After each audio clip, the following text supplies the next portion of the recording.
Is Cracker Barrel over for RV travelers? Let's talk about it.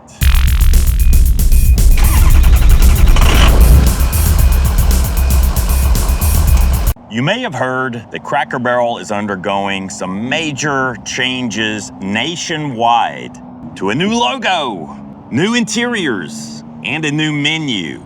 Cracker Barrel has always been an important stop for RV travelers because many Cracker Barrels around the country have encouraged overnight RV parking. So in this video, we're going to talk about all these changes that are being made to Cracker Barrel and how they may affect RV travelers. And we also want to hear from you. What do you think about what's going on at Cracker Barrel? Well, we still got rocking chairs on the front porch.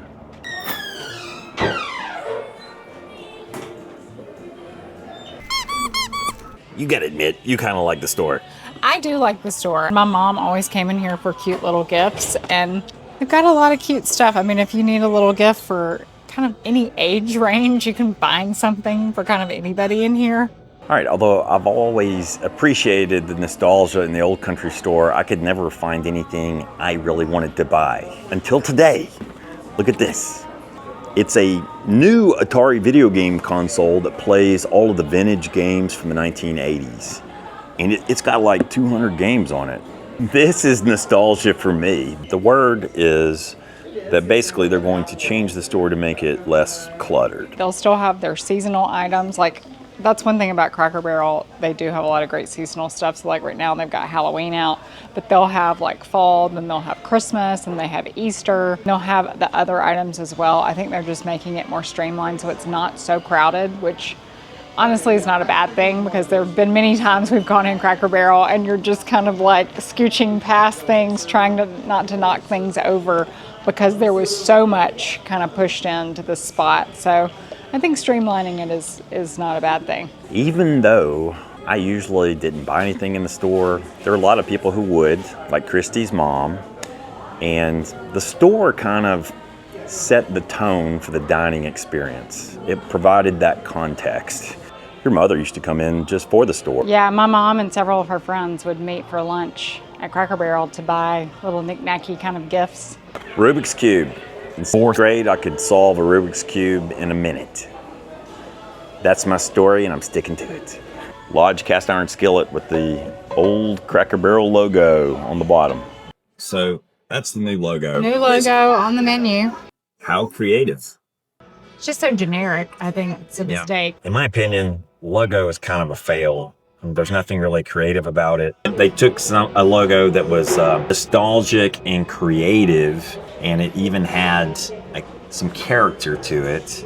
And it has been just changed into something that's bland, generic.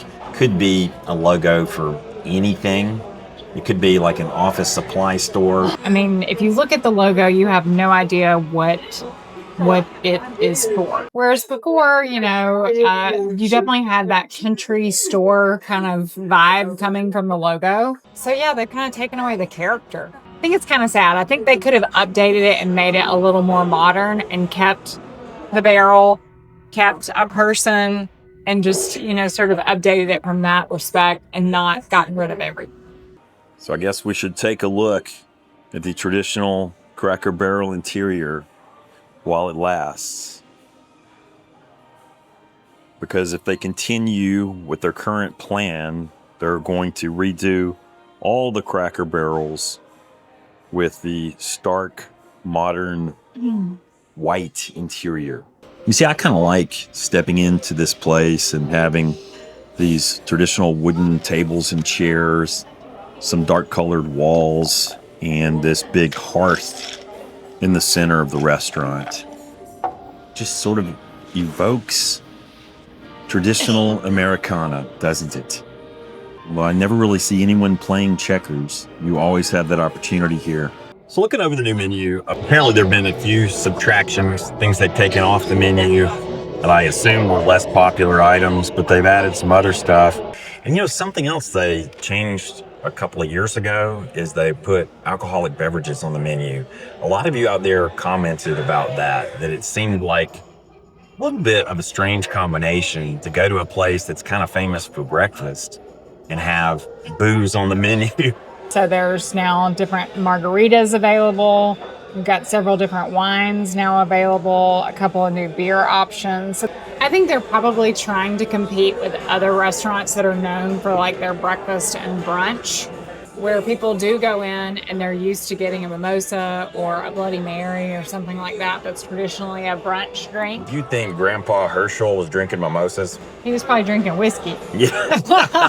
Hopefully not with breakfast. Maybe not. I hope not. Usually when I come to Cracker Barrel, I end up getting a breakfast, but today I'm going to do something a little bit different. I read a lot of your comments on the old interwebs and gotten a lot of menu recommendations, including this comment from Mach 5 down in New Orleans, a longtime Loloho member who we really appreciate. Mach 5 says the meatloaf is pretty solid. So I'm going to go with comfort food today, meatloaf, mashed potatoes, and steamed broccoli, which Mach 5 also recommends. Well, I'm not getting anything new and exciting, sadly, although it all sounds really good. And trust me, I would really like to have the butter pecan French toast, but I want to be able to zip my pants later, so. What pants? Well, this is true. Don't have that problem in a dress. I'm going to get the grilled chicken tenders. Honestly, I didn't see radical changes in the menu. I will say this, though. I first went to Cracker Barrel back in 1987. I grew up in a small town in Alabama, and I remember when we got Cracker Barrel in that town, and it was kind of a big deal. And I remember going there and thinking the food was really good. I think it was good. I know I sound like an old fogey in saying this. I think the food tasted better back then, back in the 80s and the 90s. I feel like what has happened over time as these big corporations take over these restaurant chains, they look for ways to make profit and they use cheaper ingredients to produce the same menu items. Frankly, like for example, I got to a point in Cracker Barrel, I would order fried eggs because I knew with a fried egg, they had to use an actual egg. The scrambled eggs, who knows? Maybe they're just mixing up scrambled egg mix in a big vat and scrambling that. And yes, I think that does go on out there in corporate America. And then at some point over the last 20 years, we got more growth hormones in our meat. Is it just me, or did the food taste better back then? And I mean that across the board in the United States, not just with regards to Cracker Barrel. Have my taste buds changed, or has the food changed? You tell me. Post the comments if you've had the same experience. I don't think it's just Cracker Barrel. I could apply it to any restaurant chain. I think McDonald's tasted better in the 80s than it does today. Do you agree? Very difficult. This is nice. You still get a basket of cornbread and biscuits with your meal. I'm sure all of you at some point in your lives have tried these little golf tee games where you hop over golf tees and see how few you can have remaining on the little triangle. There's a little score counter on the actual wooden block here. I read that they're going to take out the just plain dumb score. They're going to switch it to something that would be less offensive. And so if you leave 4 or more, you're an ignoramus. I'm deeply offended by that. I think that's an example of just watering something down needlessly. I don't think anybody out there is really offended by the golf tee game. It's awesome. Here is your chicken tenders. Thank you so much. Ketchup about ran away from me. That's okay. Oh no. Got your Nashville hot, and then 2 ranches, one for the chicken tenders and one for your salad. Perfect. Oh, wow. Thank I'll be you. back with some more unsweet tea in a moment. But doing anything else to go with the food? All right, for you RV travelers out there, good news, the RV overnight parking policies are not changing. There has been no rebrand when it comes to overnight parking. Overnight parking at Cracker Barrel is really dependent upon the location. Some locations allow it and some don't. I believe it's the individual manager's decision. And of course, there will always be local laws that sometimes will forbid overnight RV parking. So it's important to ask first and make sure it's allowed at the specific location where you're stopping. And it's also important to realize Cracker Barrel is not Walmart and does not have usually the massive amount of asphalt parking space that a big box store would have. So you need to be considerate about where and how you park your RV. so that you allow other people and customers to come in and out easily in the parking lot. Who knew you could get green food at Cracker Barrel? For dessert, I'll have half a biscuit with some jelly. How about that? The dessert biscuit, blackberry preserves. One final note about Cracker Barrel. The service and hospitality we enjoyed was fantastic. You know, sometimes if you're in the business of shooting videos and you whip out a camera, you never know how people might react. And everybody here has been really friendly and welcoming. So I give them an A+ for hospitality. Overall, I think it's a bit of a mixed bag. Thumbs down on the new logo. The store changes I can live with, and I'm reserving judgment on the new interiors. I'm kind of expecting to be disappointed there. I would just encourage the CEO, focus on the quality of the food, please. That's what's most important to me and to a lot of consumers out there. I'm not too worried about the tchotchkes. And the price. I mean, this iced tea was $3.49 each. That's ridiculous. So if you want to know why a lot of people probably are passing by Cracker Barrel, it might be pricing. To be brutally honest, our meal cost a little more than $53. No mimosas or alcoholic beverages were consumed, and my food was okay, but would I really be eager to eat that food again? I don't know. It just doesn't taste as good as I remember it tasting back in the day. Hospitality was wonderful, and I really appreciate what Cracker Barrel does for RV travelers. You know, I'm willing to go in and eat that food in exchange for some overnight parking. So I think that's a pretty good trade. But would I be really fired up and excited about it? Not yet. I still haven't probably found the menu item that really speaks to me. So that's it, guys. A look at Cracker Barrel and a discussion of all these changes that are being made. It's my understanding that so far, only about 40 restaurants out of the entire nationwide Cracker Barrel chain have been remodeled and rebranded. You can see behind us, we still have the original Cracker Barrel logo on this particular restaurant, and there's still some original Cracker Barrel nostalgia inside.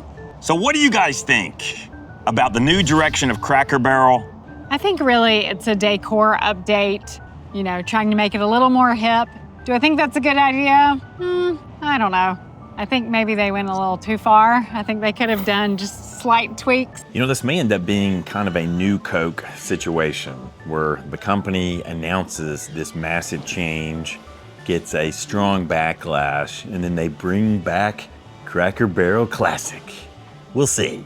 Cracker Barrel has always been selling nostalgia, and when you take the nostalgia out, what are you getting? Yeah. You know, in my opinion, if I was the CEO of Cracker Barrel, I would focus on the quality of the ingredients and the menu. Fresh food. I know that's a crazy concept, but I think restaurants should serve fresh food. See, people want God the just told logo to us. stay the same. He said, "Don't change the logo." Yeah, we're doing a video about it. Oh, good. That's awesome. The logo's not the problem. Right. Yeah, exactly. Focus on the food. No. Oh no, we welcome the feedback. Like, we'll get stuck here for an hour. From what little I saw, they picked the wrong CEO. Thanks for your comments. You know, one of the big dilemmas we have when we come to a restaurant like this one that features country cooking, Kristy's mother was an incredible country cook, and she cooked wonderful traditional Southern meals. And anytime you go to a restaurant, it's never going to match up to Kristy's mom's cooking. Kristy's mom used to make the best meatloaf. I loved your mother's meatloaf. I loved her biscuits. Her fried chicken. I loved her cornbread. I loved her fried chicken. So anytime you go out to a restaurant and you get those items, they might be pretty good, but they're never going to be as good as what your mom made. My name is Cherry, and these are my famous biscuits. I hope they're fit to eat. I have no doubt that they will be.